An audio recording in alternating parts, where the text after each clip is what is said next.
आज भारताचे माजी पंतप्रधान अटल बिहारी वाजपेयी यांची 100वी जयंती आहे। या निमित्ताने दिल्लीची ही दृश्य पाहतोय आपण। पंतप्रधान नरेंद्र मोदी पोहोचलेले आहेत। त्यांच्या स्मृतीसाठी आज प्रार्थना सभेचं आयोजन करण्यात आलेलं आहे। सदैव अटल स्मारकावरती श्रद्धांजली आणि प्रार्थना सभा आज आयोजित करण्यात आली आहे। या कार्यक्रमामध्ये आपण पाहतोय राष्ट्रपती द्रौपदी मुर्मू, उपराष्ट्रपती जयदीप धनखड, पंतप्रधान नरेंद्र मोदी, गृहमंत्री अमित शहा आणि या व्यतिरिक्त एनडीए आणि भाजपचे सर्वच महत्त्वाचे नेते सहभागी होत आहेत।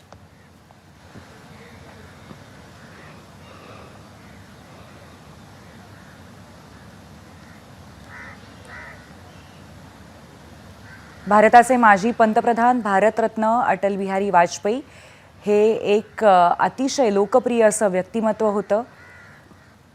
त्यांनी अतिशय उत्तम पद्धतीने आपल्या सगळ्या जबाबदाऱ्या तर सांभाळल्याच, पण त्या व्यतिरिक्त एक कवी मनाचे म्हणून सुद्धा ते प्रसिद्ध होते। श्री जगदीप धनखड़ जी श्रद्धेय अटल बिहारी वाजपेयी जी को श्रद्धा के सुमन अर्पित करते हुए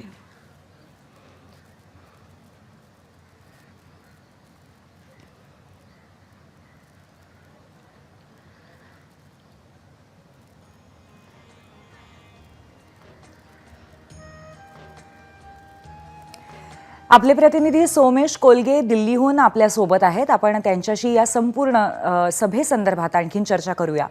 सोमेश, अटल बिहारी वाजपेयी यांची 100वी जयंती, त्यांचं जे योगदान आहे भाजपसाठी आणि त्याचबरोबर देशासाठी ते अतिशय महत्त्वाचं आहे आणि या निमित्ताने त्यांची प्रार्थना सभा होतीये। सोमेश, नक्कीच पूर्वी अटल बिहारी वाजपेयी यांचं स्मृतीस्थळ जिथे अटल बिहारी वाजपेयींना अग्नी देण्यात आला, तर तिथून जवळच हे स्मृतीस्थळ आहे जे राजघाटाच्या रस्त्यावर आहे, ज्या ठिकाणी महात्मा गांधींची समाधी आहे त्यांचं स्मृतीस्थळ आहे आणि त्याच्या जवळच अटल बिहारी वाजपेयींचं सुद्धा स्मृतीस्थळ आहे। दरवर्षी तिथे नेहमी पंतप्रधान नरेंद्र मोदी हे अटल बिहारी वाजपेयींच्या जयंतीच्या वेळी जातात आणि त्या ठिकाणी जाऊन अटल बिहारी वाजपेयींच्या स्मृतींना वंदन करतात। तर त्याच परंपरेचा भाग म्हणून आज अटल बिहारी वाजपेयींची 100वी जयंती आहे। तर या जयंतीनिमित्त अटल बिहारी वाजपेयींना या स्मृतींना अभिवादन करण्यासाठी म्हणून पंतप्रधान नरेंद्र मोदी आणि भारतीय जनता पक्षाचे सगळे नेते पोहोचलेले आहेत आणि हे सगळेजण आज तिथे थांबून अभिवादन करणार आहेत अटल बिहारी वाजपेयींच्या स्मृतींना। आणि त्यानंतर मग काल संध्याकाळी एक अटल गीत गंगा म्हणून कार्यक्रमही दिल्लीमध्ये आयोजित करण्यात आला होता।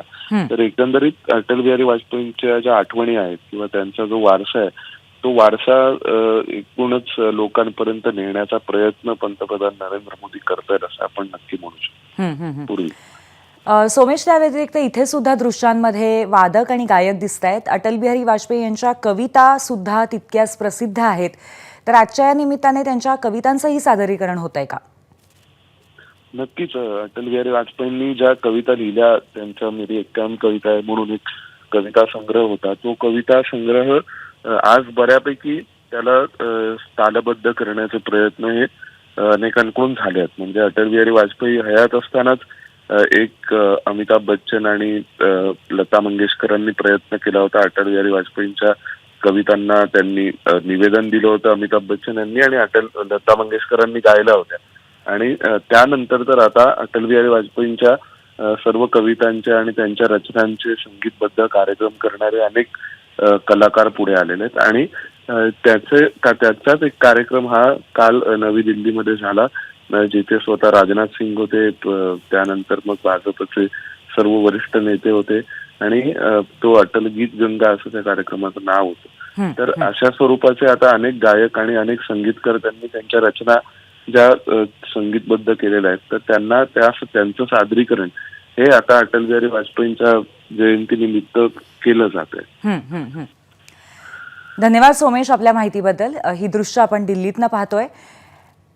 भारताचे माजी पंतप्रधान, भाजपचे अत्यंत ज्येष्ठ आणि मानद नेते भारतरत्न अटल बिहारी वाजपेयी यांची 100वी जयंती आज आहे आणि या निमित्ताने सदैव अटल स्मारकावरती श्रद्धांजली आणि प्रार्थना सभेचं आयोजन करण्यात आलंय। एबीपी माझा, उघडा डोळे बघा नीट.